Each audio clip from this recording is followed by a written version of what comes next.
Thank you. Before prospective jurors are seated, the law requires that I swear you in before you answer any questions. So would all prospective jurors either raise your right hand to receive the oath or to make affirmation?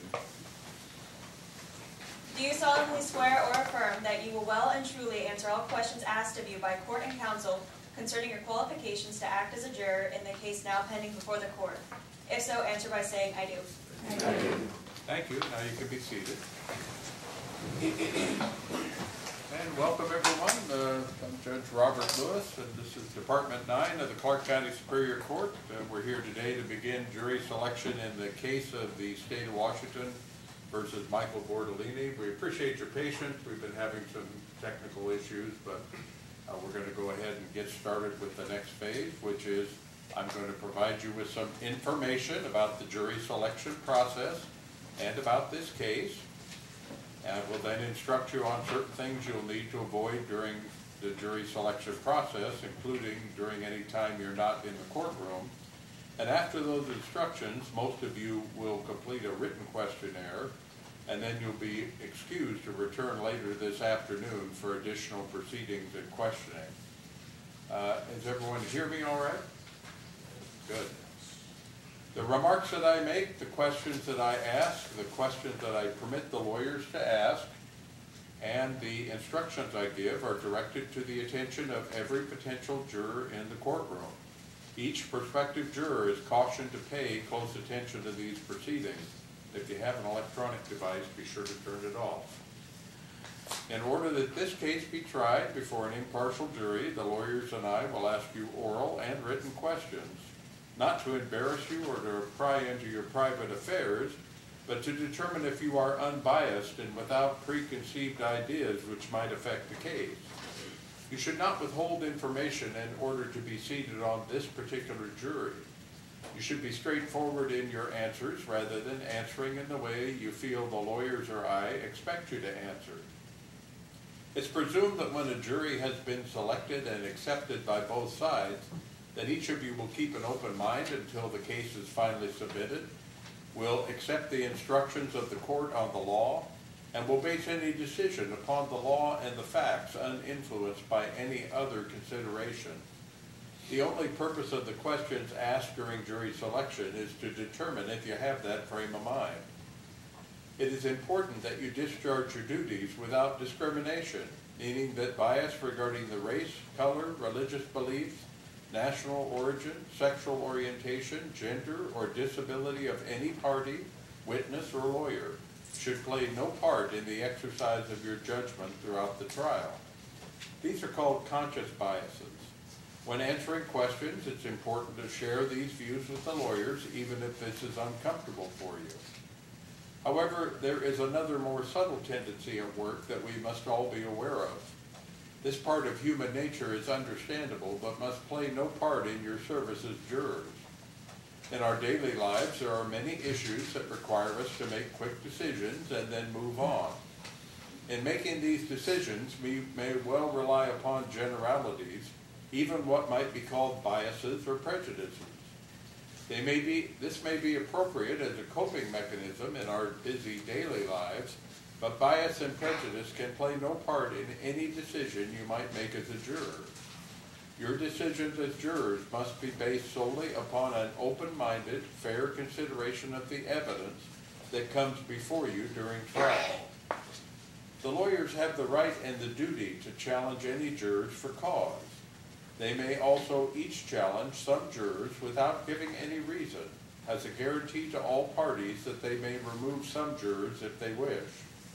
You should not take offense if you are challenged, since the challenge is not exercised as a personal reflection on you. This case is a criminal action instituted by the state of Washington as plaintiff. And the state is represented by Jessica Smith, the Deputy Prosecuting Attorney for Clark County. Could you please introduce yourself and the person with you at council table? Thank you. My name is Jessica Smith. I'm a Senior Deputy Prosecutor with Clark County Prosecutor's Office. And with me is Detective Deanna Watkins. All right, the defendant, Michael Bortolini, is represented by attorneys Neil Anderson and Nicholas Saracino. Could you go ahead and introduce yourself? Good morning. My name, as the judge stated, is Neil Anderson. Seated to my left is my client, Michael Bortolini. Go ahead and stand, Michael. And seated to Mr. Bortolini's left is my co-counsel, Nicholas Saracino. And Mr. Bortolini, could you turn around so that people see you there? I'm going to, they'll be asked whether they know you, so thank you. The defendant has been charged by information with the crime of rape in the second degree. It is alleged that on or about August 27, 2021, in the state of Washington, the defendant engaged in sexual intercourse by forcible compulsion with Aaron Hastay. The defendant has entered a plea of not guilty to the charge against him. That plea puts in issue every element of the crime charged. The purpose of the information, the document that I just summarized for you, is only to inform the defendant of the charges and accusations against him. You are not to consider the filing of the information or its contents as proof of the matters charged. If selected as a juror, it is your duty to determine the facts in this case from the evidence produced in court. It also is your duty to accept the law from the court, regardless of what you personally believe the law is or ought to be. You are to apply the law to the facts and in this way decide the case. The defendant is presumed innocent. This presumption continues throughout the entire trial unless you find during your deliberations at the end of the case that it has been overcome by the evidence beyond a reasonable doubt. The state has the burden of proving each element of the crime beyond a reasonable doubt. The defendant has no burden of proving that a reasonable doubt exists. A reasonable doubt is one for which a reason exists and may arise from the evidence or lack of evidence. It is such a doubt as would exist in the mind of a reasonable person after fully, fairly, and carefully considering all of the evidence or lack of evidence. Now, including today, this trial is expected to last approximately 4 days. Possible trial days include Monday, October 23rd through Thursday, October 26th. And your deliberations as a jury will take as long as you think appropriate. So in a few minutes, I'm going to ask you whether serving as a juror during this period of time would cause an undue hardship for you. Before you answer, however, I want to explain what I mean by undue hardship. It would be disruptive for any of us to be diverted from our normal activities for several days. This inconvenience and your preference not to be away from work and other activities is not a basis for excuse from jury service. Only unusual circumstances which cause abnormal problems or excessive loss, or physical or medical conditions that would prevent prolonged service can be considered an undue hardship. Those of you who believe you should be excused from serving as a juror in this case because of undue hardship will remain here for follow-up questioning by the court. If I accept your reasons, I'll then excuse you from further jury service in this case. However, you may be required to report for other cases during this week, depending on the nature of your hardship. If I do not find that your circumstances constitute an undue hardship, you will report to the jury assembly room to complete a written questionnaire, and then will be excused until 12:45 this afternoon for the rest of the jury selection process. Those of you who do not claim an excuse for undue hardship will be excused to the jury assembly room to complete a written questionnaire, and then will be excused until 12:45 this afternoon for the rest of the jury selection process. When you report back this afternoon, please report to the jury assembly room on the first floor. Do not come back up to this board. Before I excuse you to fill out the questionnaire or to await questioning concerning hardship, I need to instruct you to avoid certain activities and types of information. This instruction is always important, but that's especially true in this case, since you'll soon be away from direct contact with court personnel. So please listen carefully and be sure to strictly follow these instructions at all times. It is important that you keep your minds open and attentive throughout the jury selection process and throughout the trial if you are selected as a juror. Do not discuss this case among yourselves or with anyone else. Do not permit anyone to talk to you or question you about this case or about the jury selection process. The violation of this order is serious. It may involve a personal penalty to you and could result in a mistrial, which would cause great expense to the parties in this case and to the county. Our experience has shown that it would be difficult for you to keep an open mind if you were to begin discussing this case among yourselves and expressing opinions about this case before you've heard all the evidence produced at trial, all of the court's instruction, and the arguments of the parties. Discussion also means expressing thoughts, feelings, and opinions to others, or receiving the thoughts, feelings, and opinions of anyone else in any oral or written form. You are not permitted to say anything about the case, your involvement as a potential juror, or the jury selection process on any telephone, computer, internet, or social media site. You are not permitted to read or listen to any comments or statements made by others in any form. You are directed not to read, view, or listen to any report in the newspaper, radio, or television on the subject of this trial. It's important that you keep your minds free of extraneous influences so that you may decide this case on the evidence and under the court's instructions on the law. If your family or friends ask you about the case or the jury selection process, you should tell them you are under the court's instructions not to discuss it. Do not permit anyone to comment on the case or read anything about the case to you or in your presence. When the trial's over, you'll be released from this instruction. You'll then be free to discuss the case and your experiences as a juror or prospective juror if you wish. Now, the lawyers, the defendant, and the witnesses are not permitted to talk to you about anything during the selection process or the trial. Even a discussion which has nothing to do with the case gives a bad appearance. For this reason, the participants in the trial will not greet or converse with you outside the courtroom. If anyone contacts you concerning this case or during the jury selection process, please immediately advise the bailiff. As jurors and as prospective jurors, you should never seek out evidence on your own. You should not attempt to find information about this case from any source at any time, except the evidence produced in court after you are selected. You should never conduct research about the case at the library or using other materials or on the internet, or conduct an internet search of any type using names or information you hear at any point in this trial, including jury selection. You should not inspect the scene of any event involved in the case or described during the selection process, as conditions may not be the same. If your normal coming and going from court sessions would result in passing or seeing a scene, do not stop and investigate, and please advise the bailiff. Please follow the instructions of the bailiff concerning where you are permitted to go and when you must return to any designated area. This will make it less likely that you will have inadvertent contact with a party or a trial participant that you may not be able to identify by sight. These instructions continue to apply to your conduct throughout the jury selection process, whether or not I specifically repeat them or refer to them again. I'm now going to ask whether, given the anticipated length of the trial, you believe that serving as a juror during this period of time would cause you undue hardship. If you think it would, please stand.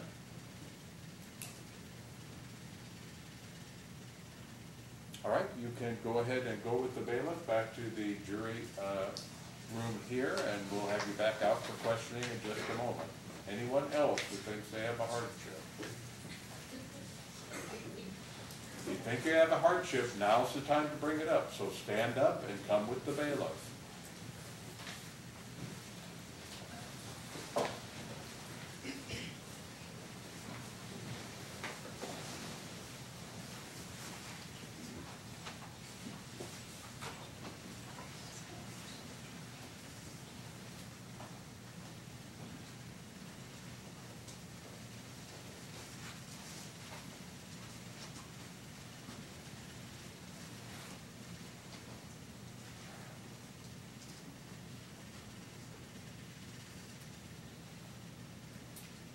All right, for the rest of the prospective jurors, you're now about to go down with the bailiff to the jury assembly room on the first floor, You're going to complete a written questionnaire. It looks like this.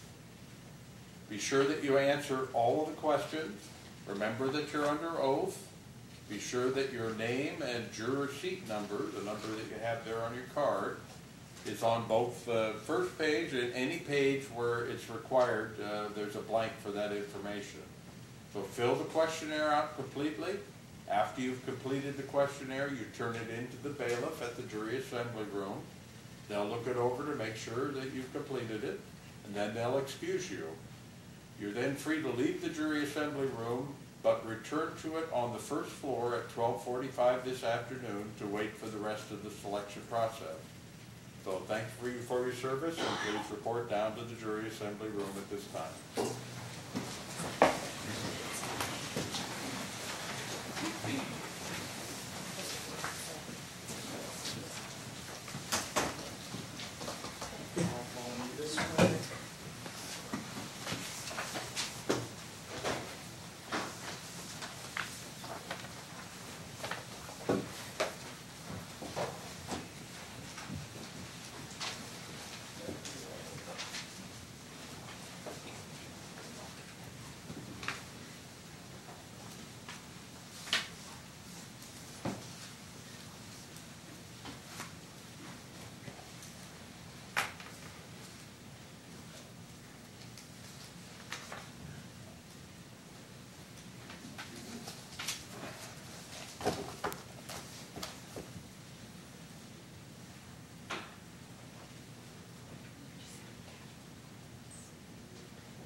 All right, before we bring in the first person to be questioned about hardship, I'll advise the parties that juror number 16 on your chart, Jillian Young, was previously stricken.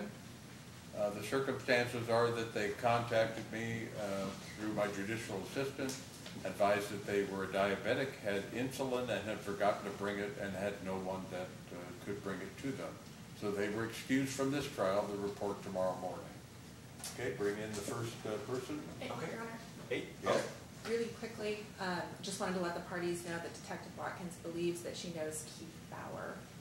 I'm sorry, I couldn't hear your comment. Detective Watkins believes that she knows Keith Bauer. I just wanted to let the parties know. She indicates that she used to work out at the same gym as him. They used to play racquetball together, and they're Facebook friends. Which number is it? Let's see.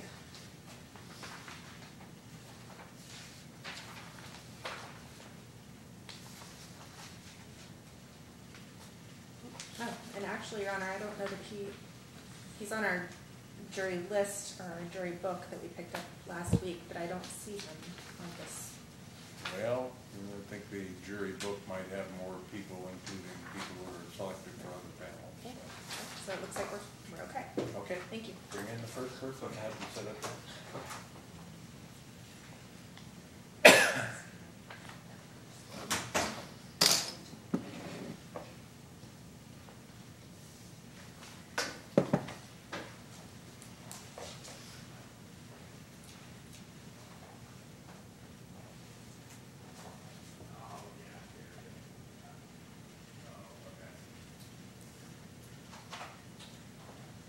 Your Honor, we don't have a number 8 in the room. I'm sorry? There was no number. Number 8 was who we were wanting to bring in? No, just. No, I just need, of the people who were brought, said they had a hardship. They should be there in the room. I need you to bring them in one at a time. Oh, okay. So I can question them about the hardship. Okay, So I heard whichever number one 8. you want to bring first. Okay, thank you. Okay, I'll just bring in.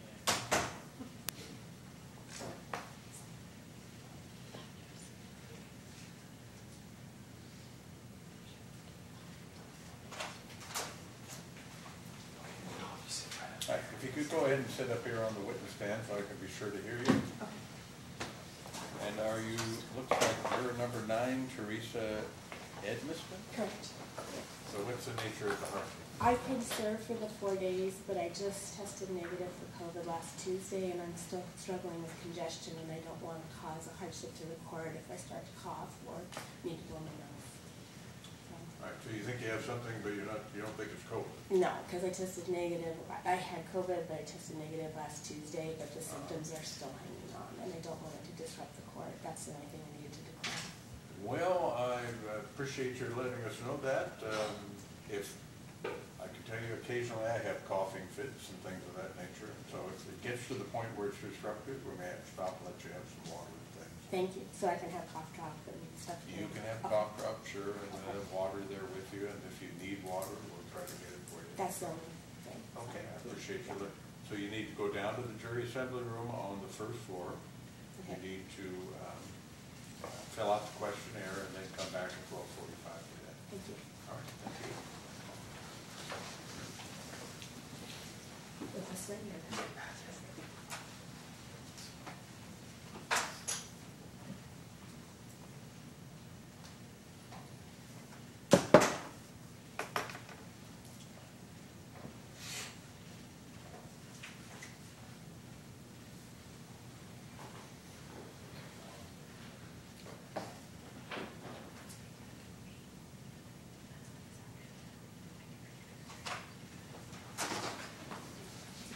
Hi, come on up here. What's your seat number? 30. 30. All right, so does that make you Bill McKinson? Yes. All right. Well, Mr. McKinson, what's the nature of the hardship you think you have? I have oral surgery scheduled for tomorrow morning. Well, that was poor planning on your part. This is the sort of thing It that came, yeah, it kind of came up after the summons. And oral surgeons are kind of hard to schedule. I see. All right, so you got the summons and, but what? It's That's, tomorrow morning, it's going to keep you knocked out for a few days, you think? yes, All right. or at least one day. All right, well, the reason I have to make sure I know exactly what's going on, because we're having computer problems, so we're telling people that are excused from this trial to report back in unless it's a hardship that would keep you from doing that, and it sounds like it is, so I'm excusing you from this term. Okay. Okay? So I'll let them know that you're not coming back. Thank you. Good luck with the oral surgery. Thank you, sir.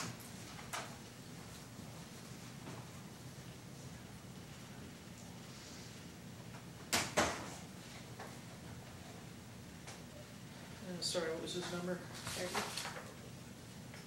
Sorry?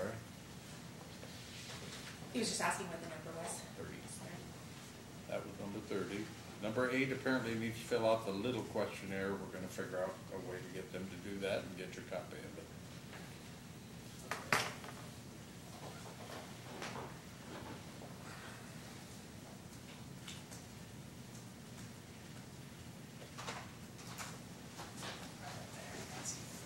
All right.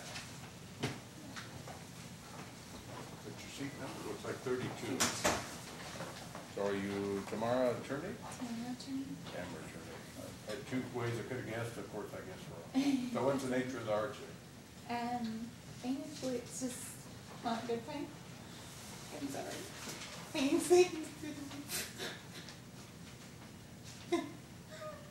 Sorry. It's sorry.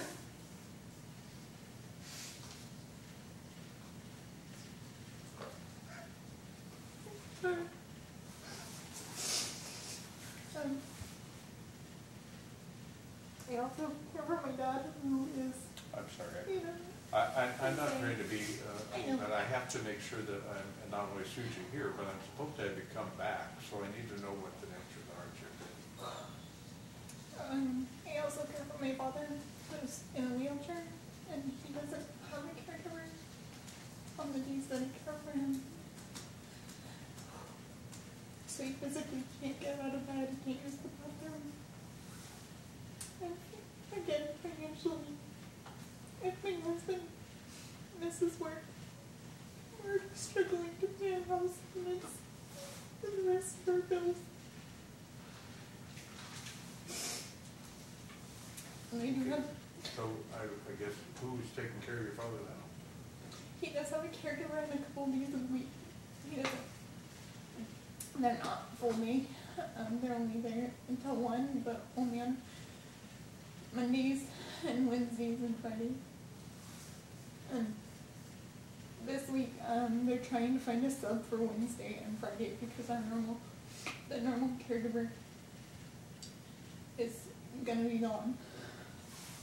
And they haven't confirmed whether they're gonna have a caregiver or not. Right, so is there somebody who can do a caregiver tomorrow? There's not. I am the stand-in caregiver. All right, well, I'm going to go ahead and excuse you from this trial.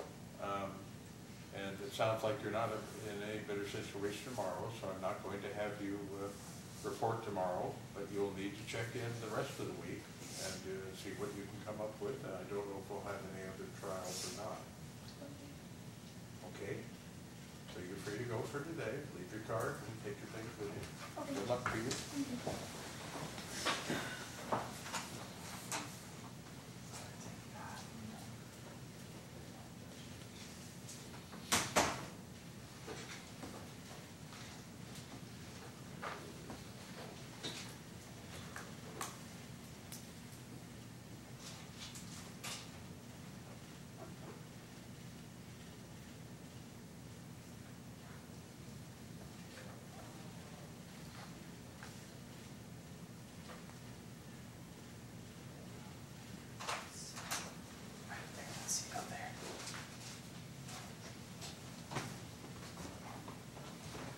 Morning. Good morning. What's your seat number? You what? That card, what's the number on it? Oh, 36. 36. Sorry. Okay. And that then, so you're John Chapman? Yes.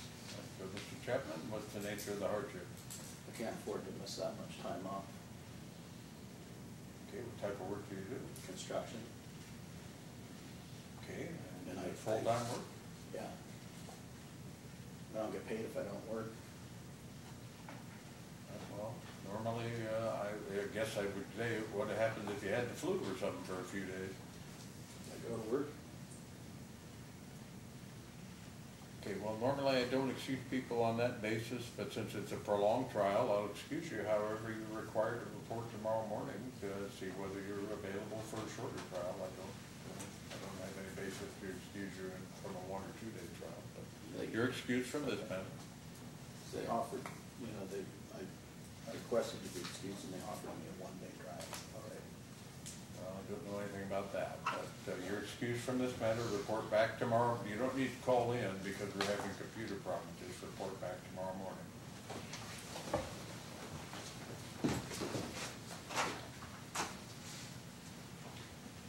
All right, I'll take that now.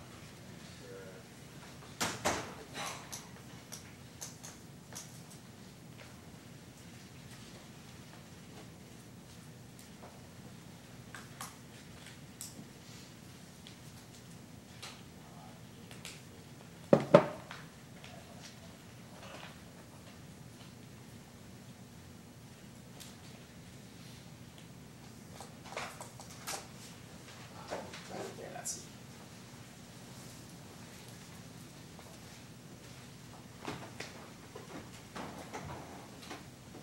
Good morning. How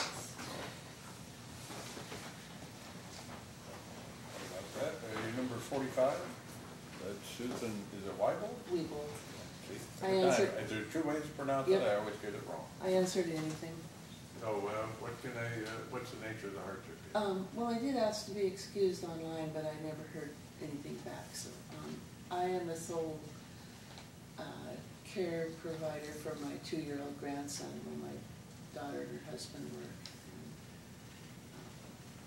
See, so, they take care of them one time, but they work and you are the person who takes care of the 2-year-old during the day? Yes, correct, while they work. So what if you get COVID or get the flu or something, what do they do? Well, it hasn't I'm presented not itself. saying that this is like the flu, working in jury selection. Correct. Well, they just moved here from Spokane. They've only been here a month. And so it hasn't presented itself yet. So I guess what happens. Well, I'm guessing you don't have the 2-year-old with you here, I so do not, where is the child? With his mom who took a sick day. I see. Okay, well, I'm gonna go ahead and excuse you from this case. However, you may be needed for shorter cases, so you need to keep reporting back in. This week? This week. And hopefully won't have too much for you to do. Unfortunately, because our computers are down, you can't really call in for tomorrow. You just need to show up. So she'll need to figure out something else.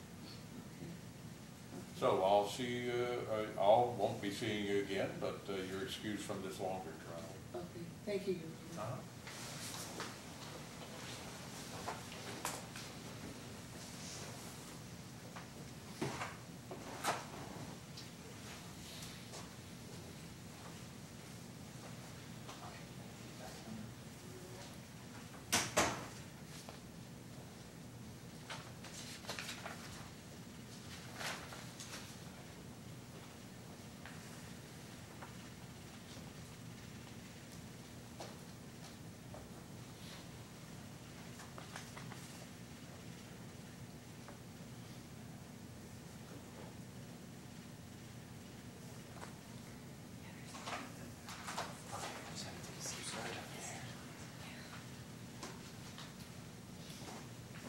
Morning. Good morning.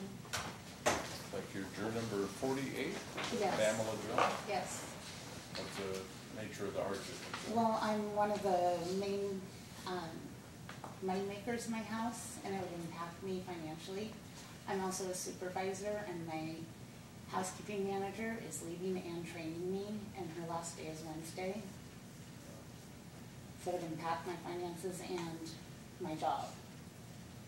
Well, I'd hate to say this to you, but unfortunately that's not a basis for me to excuse you. Many people have important duties at work, and the legislature sets the pay for jurors, and almost everybody could make more money being somewhere else. So I can't excuse you on that basis. You may or may not be on this particular jury, but you need to go downstairs, fill out the questionnaire, and then come back at 12:45 Up for the to rest this of floor? What's that? Up to this floor? Well, at 12:45 you go down to the jury assembly Okay. room, and that's on the first floor, and then you wait there, and we'll have you back there. All right. Thank you.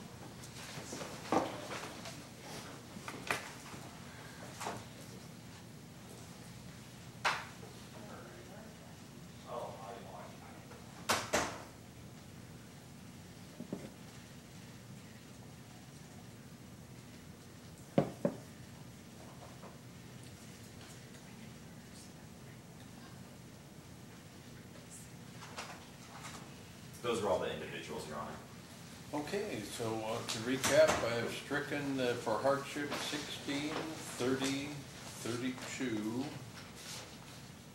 36, and 45. Everyone else is filling out the questionnaire. They'll get it to you as soon as we have it and can copy it.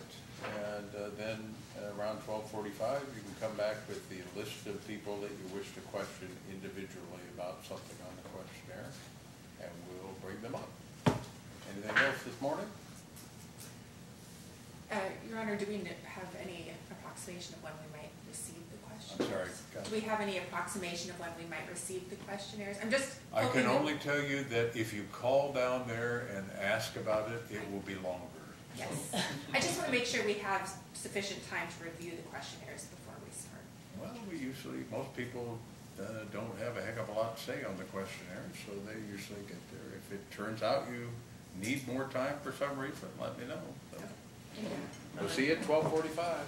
Your Honor, I believe that Ms. Hastay's advocate, Michelle Bart, is seated in the courtroom. I would ask the court to advise her to not communicate with any of the jurors, and also not to discuss with Ms. Hastay the testimony of anyone else she happens to hear testify prior to Ms. Hastay testifying. As to jurors, I'm sure she heard what I told the jurors. If anybody tries to contact them about the case, they're to report it to the bailiff. And I don't have any authority to tell her not to talk around Ms. Hastay, but Ms. Hastay is under my instruction not to discuss the case with other people. So, anything else? Not from the state.